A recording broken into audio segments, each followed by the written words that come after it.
Welcome to Behind the Pages, a special segment of the Grumpily Ever After podcast. Not only does the hubby get the day off, but I get to geek out and chat with author friends about our books, telling stories, writing craft, author life, and all the other bookish things in between. So, grab a cocktail, a snack, or a cup of coffee and settle in for this extended, very special episode to get a look behind the pages.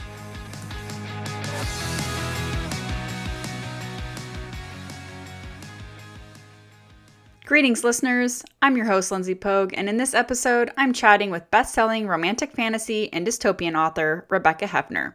And if you're in my Rogue Reader book club, you know how great she is because you devoured her spicy dystopian novel, Repressed Echoes, and the rest of the Sendaxa Chronicles directly after.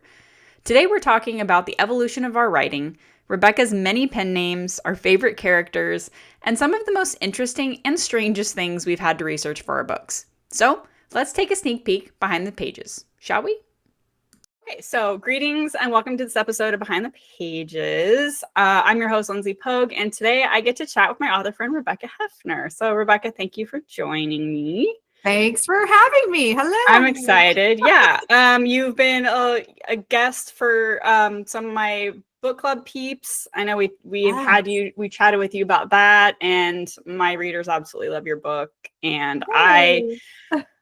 I obviously love reading your books as well, but on the other hand, as an author, I just really like chatting with other authors and getting a glimpse into other people's processes and that sort of thing. So I'm really excited to have you. So you are a USA Today bestselling author. My question to you is, I know you write multiple genres and you have multiple pen names. So if you want to talk a little bit about kind of like what you write, you know, who you feel comfortable sharing, who you write under, and that sort of thing. Yes, I have a lot of pen names because I'm the person who likes to try everything. So Rebecca Hefner is my main author name. So Rebecca is actually my middle name. I don't mind if people know that. So it's not actually my like real legal name. Oh my gosh. Yeah. That's exciting news. Nor is Hefner actually. So Hefner is my mom's maiden name. So it's still my name, but not really because it's like my middle name. So it's like it's still your real name is quote unquote also your pen name. So yes, I love it. Exactly. So I started publishing under Rebecca Hefner, and I was in corporate America for a long time, and I wasn't sure if I was going to have to go back to corporate America. So that's why I created a pen name, because if I had to go back, I don't think my male-dominated industry would have understood me having steamy romance novels under my real name. So that's why I started writing under a pen name. Right.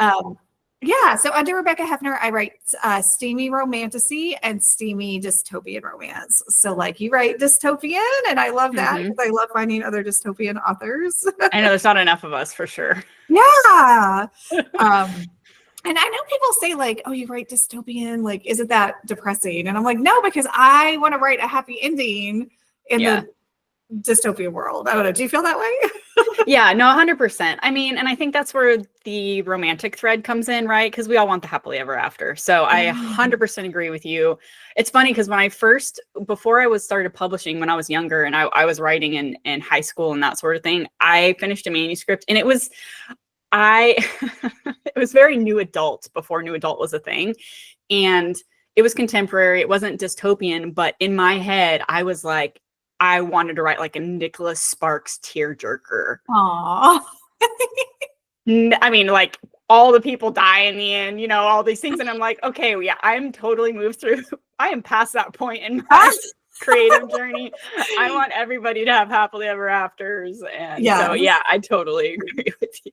Yeah. It's nice to write dystopian stuff and actually like be able to tie it up and have a nice happy ending. I do always end my dystopian trilogies with a tiny door open at the end, but never for the characters. I always end it just like, usually taking one character and like having them sort of have a fork in the road as to what will happen. Will they choose good or evil? And then that lets the people like live on, the readers. I like it. Yeah. I like it. Yeah. But the characters themselves always get their happy ever after because like Yeah, I mean, and we really make them work for it. So, I mean, it's only fair, right? Yes. We put them through hell. Exactly. Yeah. So that was how I started writing, and I published a couple of books under Rebecca, and then I just got this idea. I just wanted to. I had these two characters pop into my head. Carter and Kayla were their names. And it was just like this steamy, like neighbors to lovers, fake relationship story, like Christmas story. And I was like, oh, I want to write this. It's so cute. And they're in my head and like they have the best banter, but it didn't fit with my Rebecca branding at all. Cause like everything under Rebecca is like romantasy and it's like, or dystopian. And it's very, my books there are very long and they're actually, this Sendaxa trilogy is probably my shortest trilogy, but like, anyway, it just didn't fit in what I was writing. And I wasn't sure if my readers were going to like it. I wasn't even sure if it was good. And I didn't want to go through the whole thing of like editing, proofreading. I was like, I'll just do it myself. So I was like, I'll just create another pen name and I'll put it out on, and I'll just like publish it on Amazon and see if people like it. If they don't like it, then I don't have, no one has to know it's me. But that book did really well. And then I was like, oh, well, now I'm just going to claim that pen name too, because I'm going to keep like writing under that. So now I write under Isla Asher. That's my contemporary romance pen name. Yeah. How long have you actually been writing and publishing? So I've been an author for 6 years. Okay. All right. Mm-hmm. Yeah. Yeah. How about you? I think you said you've been doing it for like 10 years, right? Or 12 years? Yeah, I'm on, I think 12 years. Nice. Yeah, there's been a lot of changes. Yeah. So many changes. I feel like it just changes every day at this point. I know. At this point, I'm just like, I don't even know what I'm doing. Like, I know. I 100% agree. I think that's why I think we're similar in a lot of ways because I mean, we're both like, I know we're hustlers. Like we do a lot of stuff. We're building our empire. We're trying to remember to write and do the things that we really are passionate about that we keep losing. I feel like they keep getting pushed, at least for me, like off to the side. This year though, 2025 is all about writing more. I'm doing pretty good so far. But yeah, there's just so much. There's so much. So yeah, for sure. It's changed. I actually had a student from UC Davis. She reached out to chat with me. She wants to be an author. She wants to write romantasy. And so we, we're having conversation and it was just, I don't know. It was one of those moments where it's like, I didn't want to scare her, but I wanted her to be realistic about what it's like, And so it was kind of I tried to make sure to really highlight the great things about it, but I was like, you don't just sit around and, I mean, I guess it might work out that way for you. You could just sit around and write all day and just, that's what it is. But realistically, that's not how it works. Yeah, it's definitely not. And also your author career goes through an evolution. So 100%. Yeah. Yeah. When you start out, you're so excited and all you want to do is write. And that's so great. And like, oh man, I miss those days so much. Like, I know,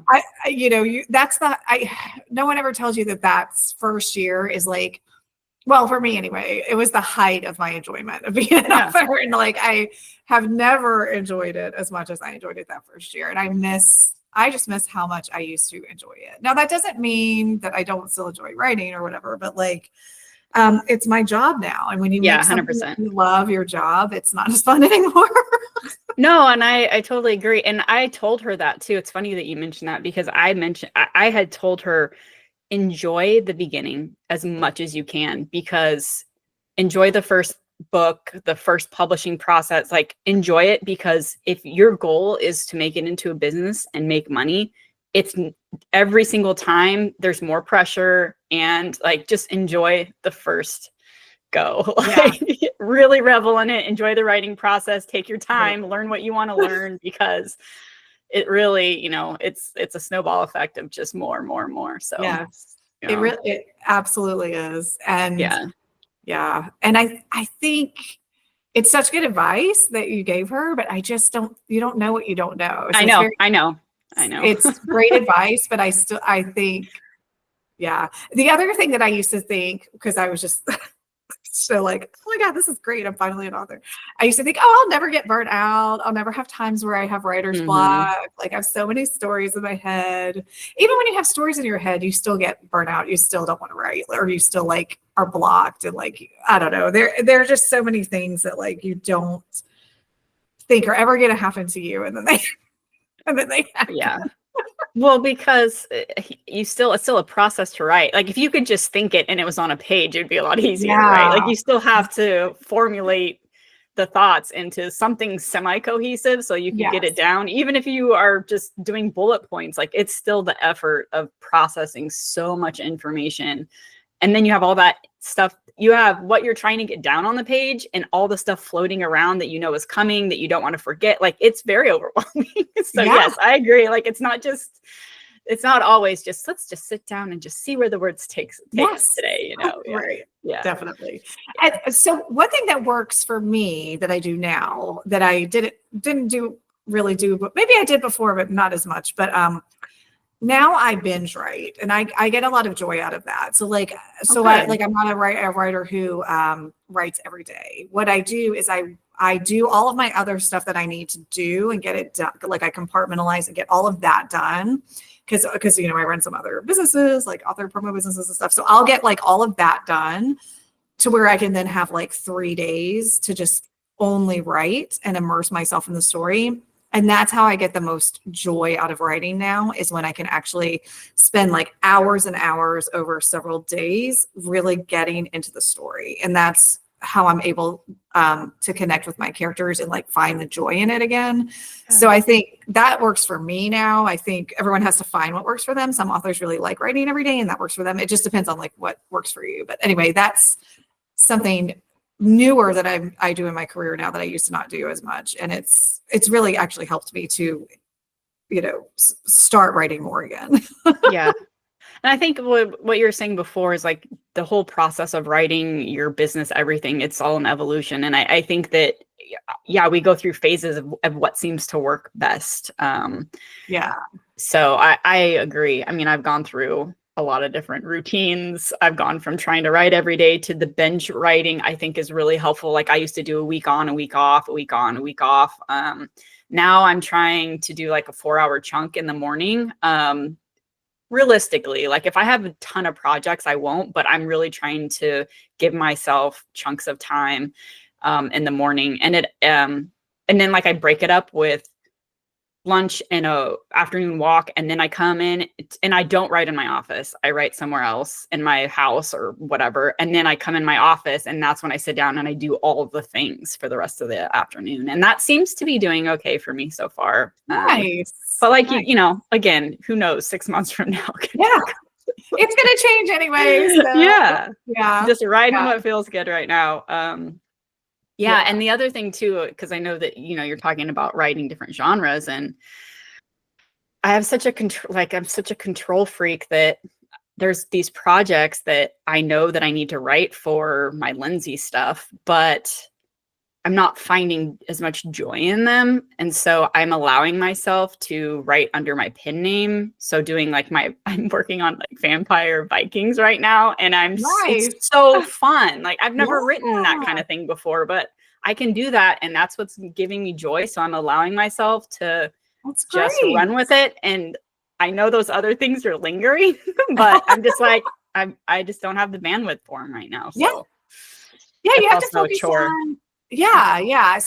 So my third pen name is an erotic romance pen name, and I'm just like popping out those stories right now. I'm releasing one on Friday that's done, and then I'm like halfway through with another one, and they're novellas. So they're like, well, for me, a novella is 35,000 words. That's, I guess. Yeah, me too. Okay.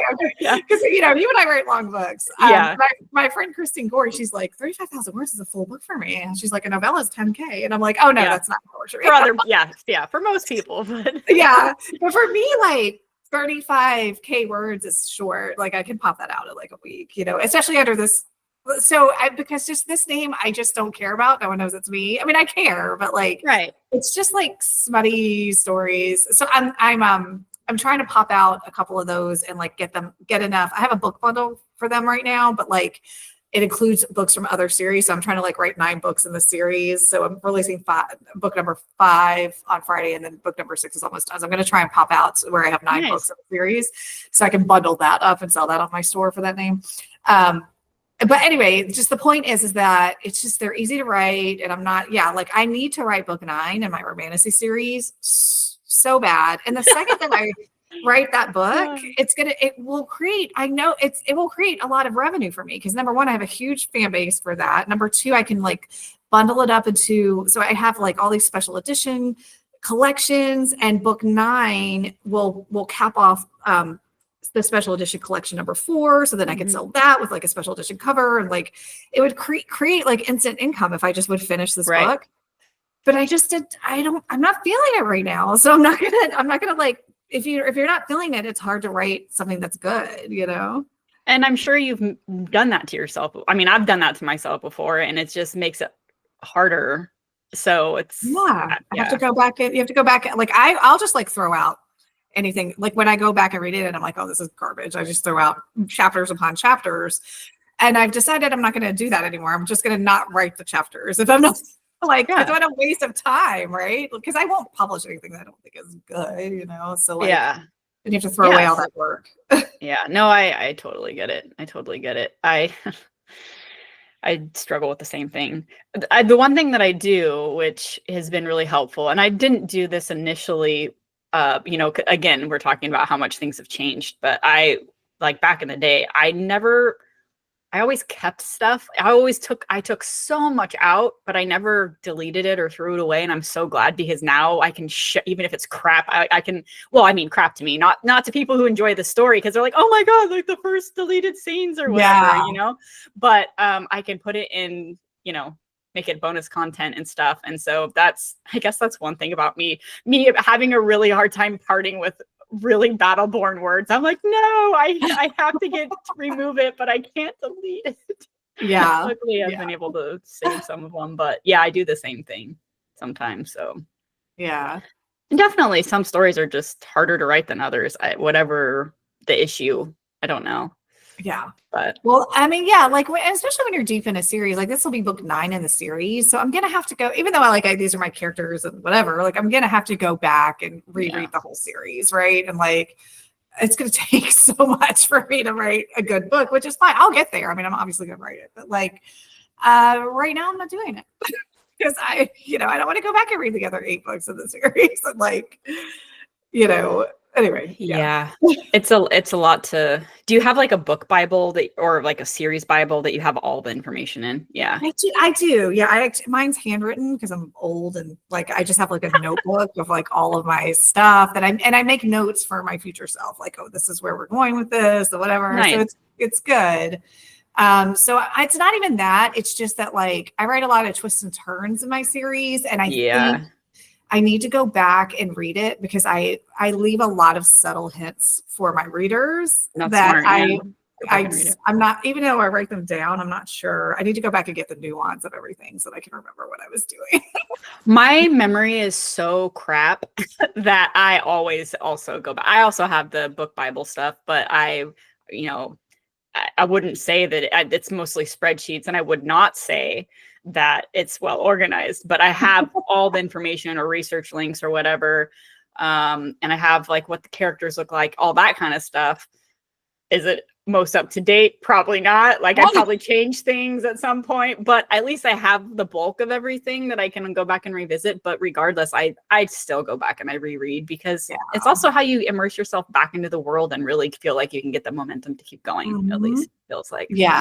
I think that's good to do. And I think, we, our readers really, they love our series, right? Like they love what we've created. So I think to be true to them and like give them the experience that they, are expecting, that you need to go back and like remember, and also knowing that they're not going to remember a lot either. But once they get immersed in it, if you do a good job, it'll sort of help bring them back as well. So. No, and it's funny because that just reminds me, I have a reader who reached out to me recently, and she's very sweet, very dedicated, very loyal reader. And she recently, she doesn't reread books, and she mentioned, I don't reread books, but I just reread The Darkest Winter, one of my books, and because she got the special edition, and the content inside, like, it has bonus content, but it's all at the end. So the story itself is all the same. There's some annotations and stuff, but I mean, the story, she's messaging me and she was talking about how all the little things, that she didn't pick up on the first time she read it. She goes, "Is this new content?" Like, no, it's not. No, but I mean, sometimes I'm going back and I'm reading these stories, and sometimes it's like really hard because if I read that story again, I want to jab my eyes out. But sometimes I'm like, oh my God, I don't remember writing this or something. Right? Like, sometimes you have these little surprising snippets that you're like, I forgot about that twist. Yeah. Or that's a really cool line. I should pull that out so that I can do marketing with it or something, Yeah. That's the best when you go back and you're like, oh, wow, this was actually pretty good. Good job. I know. Yeah, for sure. So that being said, like, since I know you do, for some of your series anyways, you need some research, because some of it's like, I'm thinking more about the dystopian stuff, but I mean, you have some science elements to it. I know you have a background, but I'm just curious, what is one of the most interesting things that you've had to research for your books that comes to mind? Or like weird, like something you're typing into Google and you're like, this is awkward, if anybody ever saw it, Is there anything that you can think of? Oh my God. I mean, I'm sure there is. I mean, there are so many things we search for as authors, right? I don't know. I mean, when I think of like research for my books, I mean, definitely like the most intense research I had to do, I guess, was my time travel series. So that's another dystopian trilogy I have, but it has elements of time travel. And I was one credit shy of a physics minor in college. So like, I'm very well versed in time travel. I understand like how the theory of special relativity applies to time travel and all that stuff. But like, I wanted to research and find out if there was anyone on Earth who had created something that actually they believed had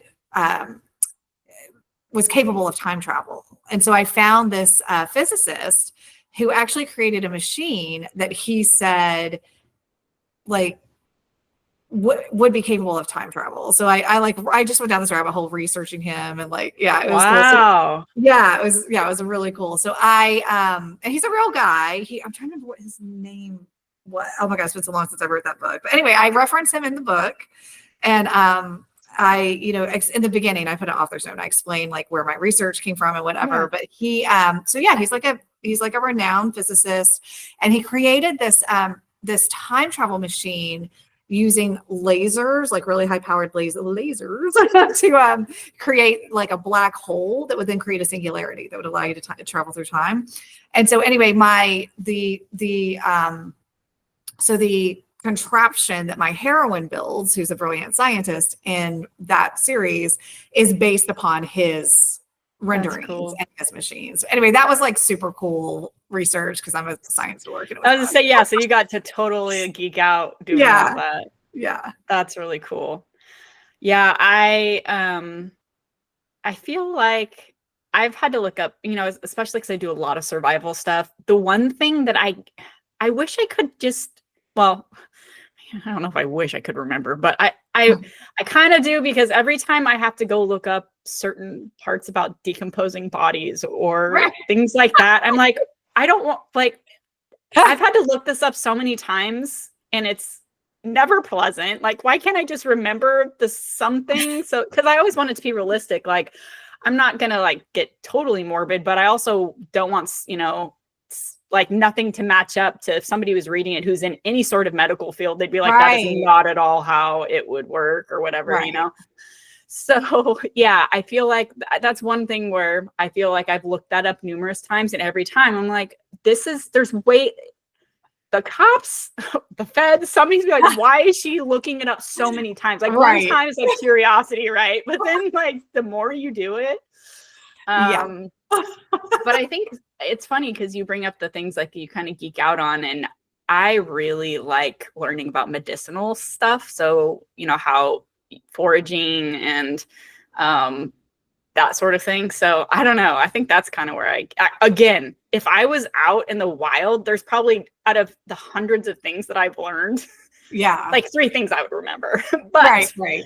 I still really enjoy learning about it. And I don't know. Yeah. So anyways, we all have our little things. Fun. Yeah, I had to research that a little bit for the Sendaxa trilogy because like one of the sisters is a botanist, and like even the main even the main character, she has a little bit of, she knows that stuff. So anyway, I had to, it is fun to research stuff like that and be like, oh, what, like figure out like which plants people can find in the wild and which geographies and like what that could be applied for and stuff. But yeah, would I remember that if I was like stuck in the wild? No.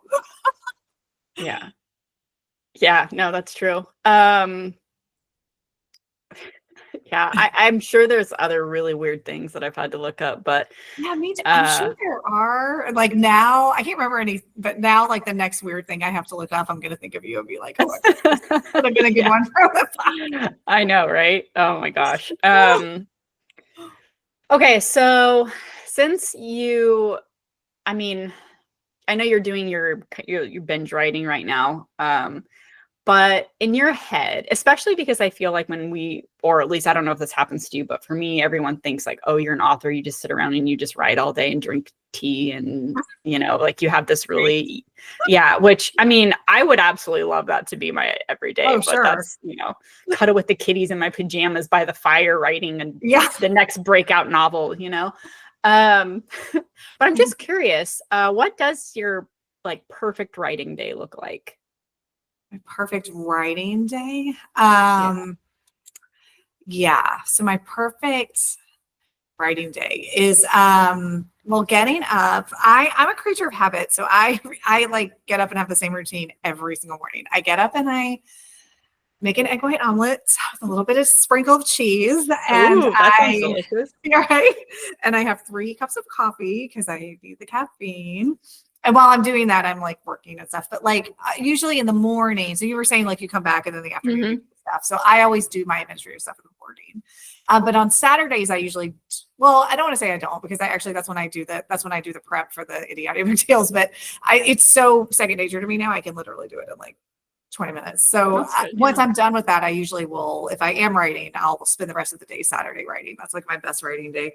And what that looks like really is just like, I have a comfy recliner by the window. I live in the New York City suburbs, so I have a view of the Manhattan skyline from my window, which is amazing. So I sit in my comfy recliner with my laptop and the skyline at my right, and I just write, and that's really it. I'll usually take a break in between to work out because sitting so much is like But that's it. And I'll just write for the whole day. I'm pretty simple. Isn't that nice? Yeah. I think it would be similar. I also am a creature of habit, and I actually write. It's so funny because I feel like I used to write better at night, but I am realizing that it's probably, that was also a decade ago. So my body's going through changes, right? And I don't sleep as well as I used to. And I think now my husband leaves for work at 5.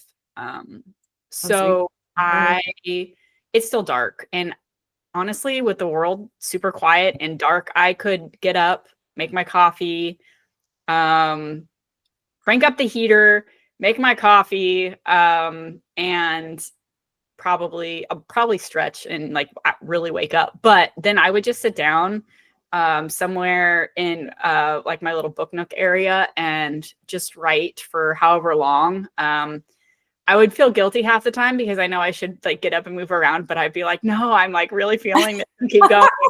Eventually I would definitely go for a walk. And then, if I could just write all day, I would do it and not think about anything, because I feel like once you get on a roll, it's so much easier to write. So having to break things up is not always conducive to creativity. So Yeah, that's what I mean about binge writing is like what I've found is that if I try to like write every day, but it's only an hour a day, I really have trouble connecting with the characters. I used to not in the beginning, but like now I do for some reason. So if I can sit down for hours on end and write, then I actually really feel so much more connected to the characters, and then I can tell a much better story, right? Yeah. I know my brain will only work for so long though, so I probably would be emotionally fatigued by noonish. So maybe I would come back and maybe read. I would be so tired after waking up at 5. I probably, let's be honest, I wouldn't be able to write until the wee hours of the morning. But I think I just the biggest stretch possible would be really nice. Yeah, but I don't know. We'll see. In a perfect world. Yeah, in a perfect world. Because there's always stuff to do. And that's why I try and allow myself as much time in the morning and then kind of have my 11 noon time when I can go and I feel like kind of restart the day in a way, like go on my walk, take my shower, do my exercise, eat, whatever, and then start the business stuff. Yeah. And maybe get a few hours of that in before I'm just gone. I was like, oh my gosh. Yeah. Well, because the other thing too is with my husband leaving so early, when he comes home, he comes home relatively early because his day is already 8 hours by 2:30. So that's the other thing is then, I don't have the house to myself until 5 or whatever, Right.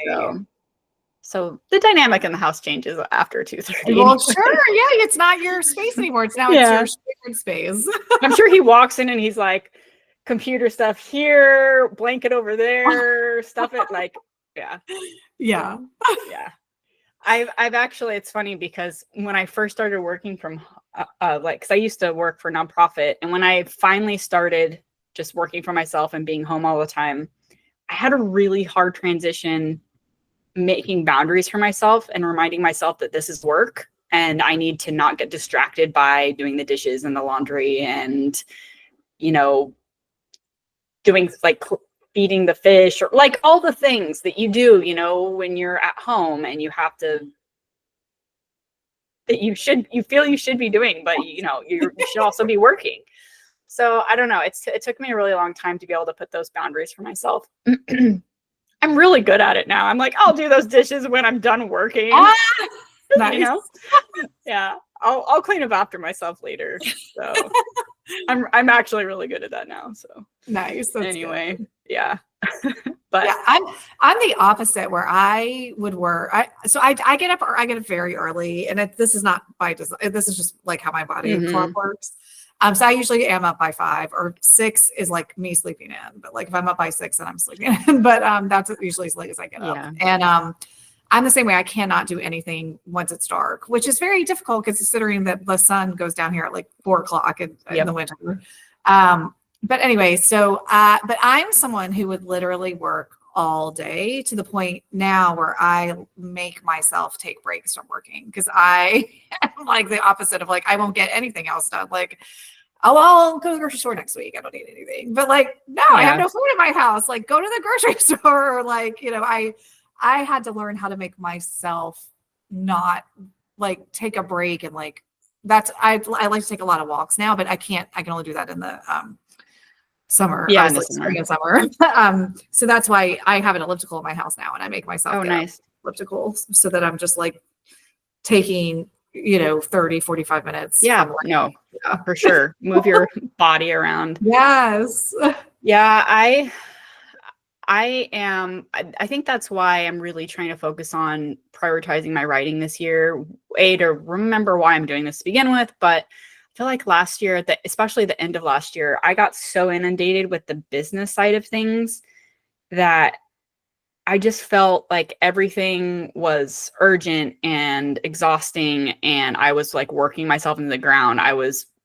If I was a boss to an employee that wasn't myself, I would be the worst boss ever because I wouldn't take breaks. I'd forget to eat for 5 hours. Yeah.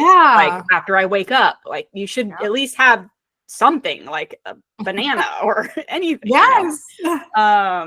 So yeah, it's like I've really had to kind of take a step back. And so I do like, you know, again, I think the routine is important, because if I get out of my routine, it's too easy to just, everything just falls by the wayside. And then I'm just working myself into the ground. And I'm like, Lindsay, you had to go to the bathroom 2 hours ago. Like, right. Go pee. Geez. Like, right. You know, like, and that's bad for your body too, but we're all guilty of it because we're in the scene and we're writing and we're like, no, it's fine. It's fine. I feel like that's so bad for you to I know it is so bad. Yeah. And so I really am trying to be more like conscious of just that's good. Everything, you know. That's really but yeah, I'm such a workaholic. I'm taking weekends off now, and it's good. It's hard though, because it is hard. And I don't know if you give yourself like a certain stopping time during the day or not. Do you like, you're like, oh, it's 5:30, I'm done, or do you just work until? Yeah, yes. Usually it's about 5:30 or 6. If I look at the clock and it's that point, I make myself stop, because like, again, I've been going for 12 hours at that point. Yeah, I know. And so I'm also trying to do that, but it also makes the time that since I'm writing so much, like the first half of the day, and then I take a solid 2 hours for like my walk and my shower and like exercising and all the eating and the important things. Right. I only have a few hours before I have to stop. And then it's like, now all the stuff that I was doing all day, every day for the last like 4 months or whatever. Yeah. It's like, I have 2 or 3 hours a day. It's really stressful, but I'm keep reminding myself like that is necessary for your mental health and your physical health. But yeah, I think that I don't know if you were like this in the beginning, I was just so anxious to prove myself as an author. I wanted to like hit that USA Today bestseller list. I wanted to have lots of books out, and I wanted to like show everyone like, this is like, you know, everyone who like, I got a lot of crap for leaving my full-time job, which was like, I was a medical sales rep. So I was like raking in the dough, you know, people were like, wait, you're going to leave that and go like become an author, which by the way, I do not make as much money as an author as I made in that job. I get it.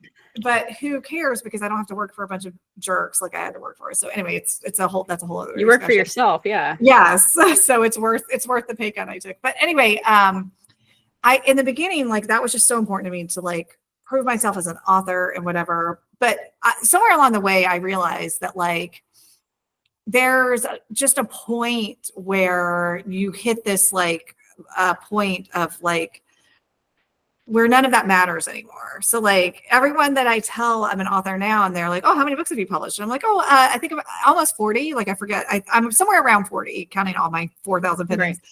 And people are like, oh my God, 40 books. And I'm like, oh yeah. Like I forget that's like, not many people have ever published one book. Like I should, like, I've hit the pinnacle of what people like think is great, you know? Yeah. And when I realized that I was like working to prove something to people that like no one even cared about anyway, that's when I changed my perspective. And that's when I started like really focusing on, I realized that I just like being a full-time author and just writing books for the rest of my life was probably not going to make me happy. Writing books makes me very happy, but I just like realized I needed some other fulfilling things in my career if I was going to really do this for literally the rest of my life. And so that's why I started creating other projects to do. And something that I really get a lot of joy out of is like helping other authors and like running promos. Because I was a medical sales rep and I was in sales, I'm good at sales. So like I understand how to market things. And so I was like, oh, this is something I can teach other authors, you know, like I can get good at it myself and then teach other people. And like, it was just a way for me to like do something else that was like book business based, but not make my entire life about just being an author and writing books. And that helped me to like sort of change my perspective on like what made me happy. So like now I have so many things I focus on. I write and I run these promotion companies and I do these other things. And like, I've started to do a lot of like speaker things where I like speak at, virtual conferences and stuff. And like that is fulfilling too, because like now I'm not trying to like prove anything to anyone else. I publish my books whenever I want to publish them, whenever I'm finish with one, it's proofread and let's get it out there. But then I also have other stuff and other accomplishments, and I'm doing this stuff and the accomplishments and the publishing and whatever I'm doing for me. Yeah. Instead of like trying to like prove to whoever that I'm this great author. Like, who cares? So that's what, I don't know if you had that moment where like your perspective changed or what you were trying to achieve changed, but I definitely. I think it's one of those things for me. It kind of changes frequently in that I'm such a doer that I never stop to really appreciate and celebrate anything. So like a book launch for me is just publishing a book. Like Same. I already have another project I'm working on, right? Like I feel like, so sometimes I've noticed that my goal is to stop and start taking a beat and celebrating something. Then I forget that that's my goal. And my goal is, or like what's fulfilling to me is just really, like I used to be really interactive with my readers, and social media is just so inundating and I'm not a fan of it in general. So it's made it really hard for me to be really authentic and feel connected. So I want to change that this year. So I'm really trying to focus on that now. And that kind of fulfills me and makes me feel like, I don't know. Like, I feel like for me anyway, it's constantly changing. But I get what you're saying, because it's like, at first you're hungry to prove that you didn't make the wrong decision. Yes. And is it a financial goal? Is it a number of books published goal? Is it, I don't know. But then you get like those readers who reach out to you and they absolutely love your books. And then it makes, who cares what the other worries are? Like, it's totally worth it. But then you forget about that and you're like, oh, but is it a financial goal again? Is it what I mean? Like, so it's always changing, but. It is. I mean, one of my goals for this year that I'm doing exceptionally well at is that I've just stopped like posting on every social media. Like, I'm over trying to like go viral on TikTok. I'm over it. Last year I really tried. I hired a PA to like make videos for me and like slideshows, and I tried everything that everyone teaches you in those courses. And I was like, this is just not going to work for me. So you know what? I am done spending my time and resources. Like, this is not the platform for me. And I need to like stop trying to do what everybody else is doing. And like, I had to, like, I'm such a creative person. I love finding creative ways to be like, to figure things out and to be successful.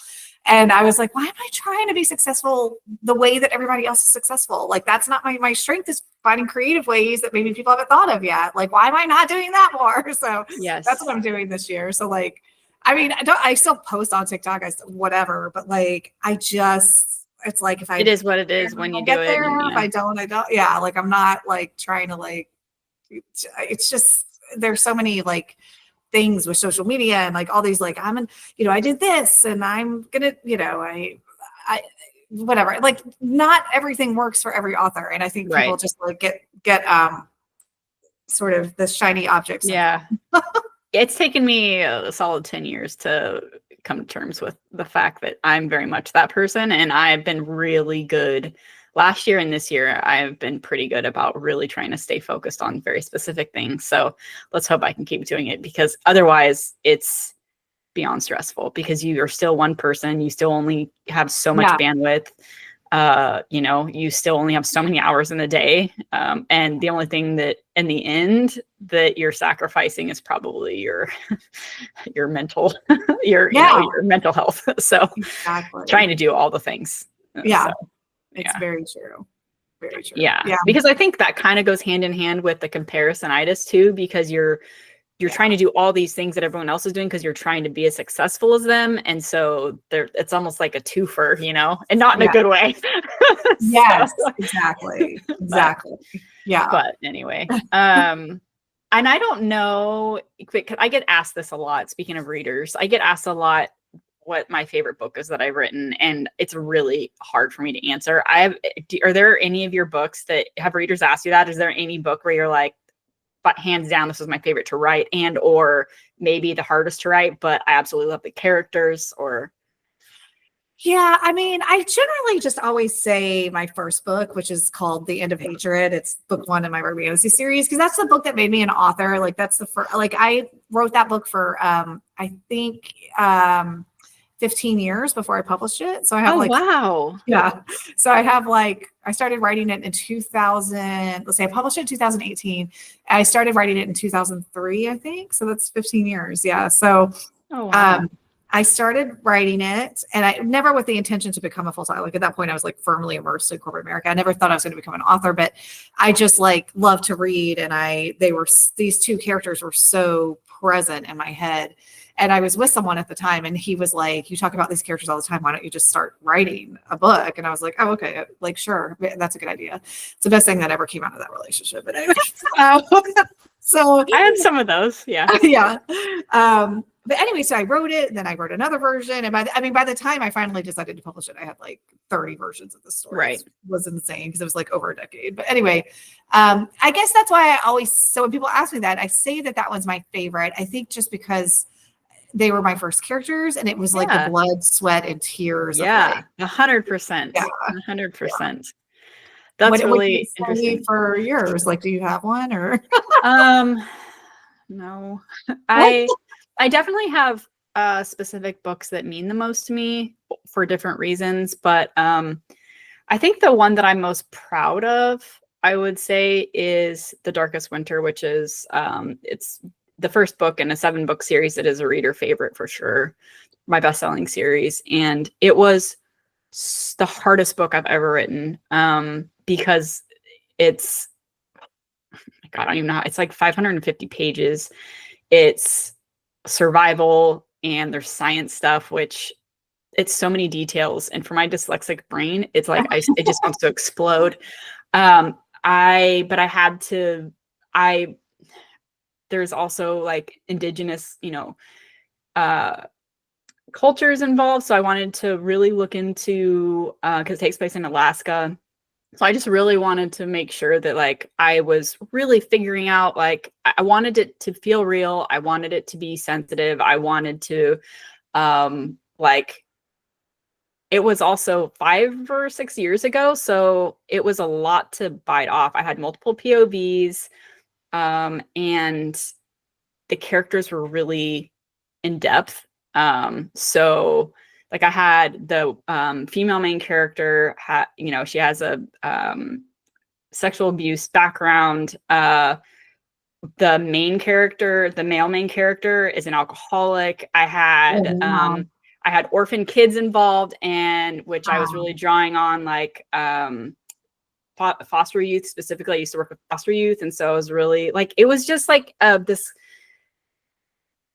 So many things came out of like my real life, but like also my imagination and also my controlling need to make sure everything was perfectly right. Like I even had my husband who every time I ask him for help, he rolls his eyes, not because he doesn't want to help, but because his brain works very different. And I'm like, just tell me the answer. Like, you're a mechanic. Just how does it work? And he goes, it doesn't work that way. Like I need to and I'm like, oh yeah. But like even down to, I was asking him, how long will a car run in a blizzard and a Ford Explorer, blah, blah, blah, blah. Can you siphon gas out of X, Y, and Z cars? Like just all the things that went into it.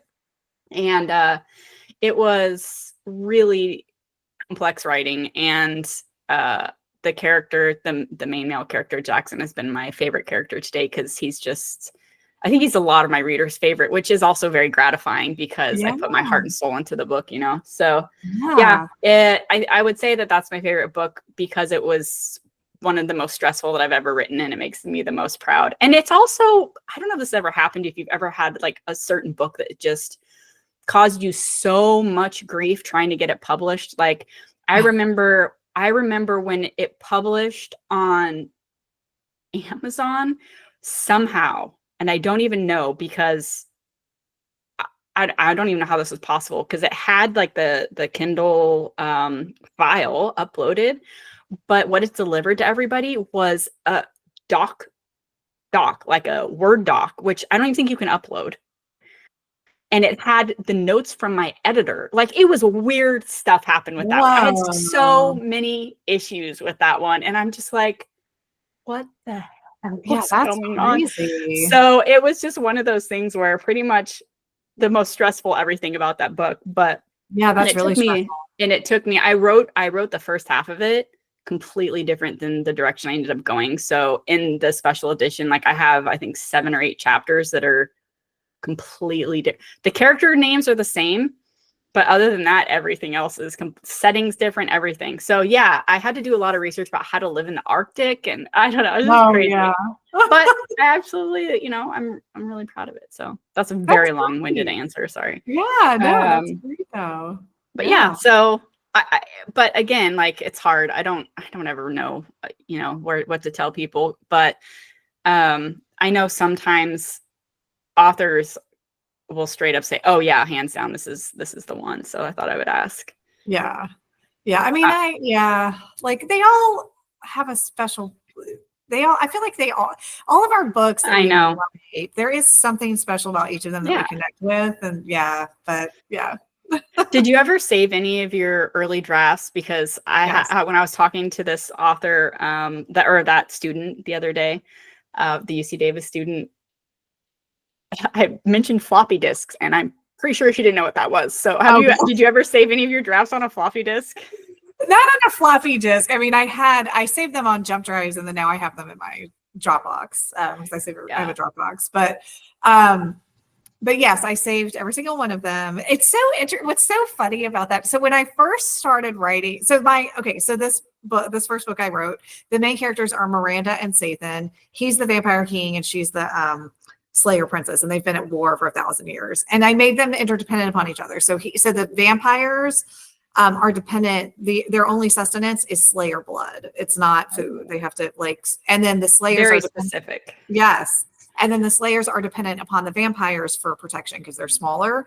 So they're like 2 interdependent species. And then they ended up falling. So Sathan's parents and Miranda's parents ended up getting them into this like terrible war, which is awful because the vampires still need the Slayer blood to survive, right? So they had to start raiding the Slayer kingdom, and like it thrust them into this 1,000-year war. They're mortal. So anyway, so that was like the premise of the story. So I was like, what if these interdependent species like fell into war, and then the children of both of the royal families, had a common foe. They decided to, even though they hated each other, to band together to fight this common foe. And then they fall in love. So it's very enemies to lovers. So anyway, the whole reason why I'm giving you that backstory is because the first drafts that I wrote of this story were that Sathan kidnaps Miranda and like brings her to his dungeon, and basically instead of them figuring it out on their own of like they're going to work together, he basically like forces her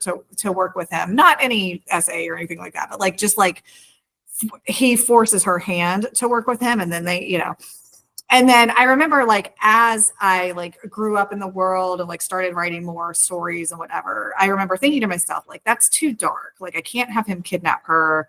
It's too dark and whatever. And then, eventually when I found my editor, I was like, I had this old version of the story where he kidnapped her or whatever. But in my later versions of the story, like she's very kick-ass. She's almost more of the protagonist than he is. Right. And like, so, because I didn't want her to be this like woman who got kidnapped and had no regency or no agency. Right. So anyway, so I was like, yeah, I can't write a book where like, so remember I've like finalized this and published it in like 2018. So remember the time of that. So like, I was like, yeah, I can't have a book where he kidnaps her. And like, that's crazy. Fast forward to today, we're like like every book is like the guy kidnaps them. Yep. And I'm just like, I wonder how, like, that's interesting. If I had only like been like 5 years later to the market, like I could have just published the first version of the story. But back when I would have published that, I think it would have been too dark. I think it would have been like too taboo. And now,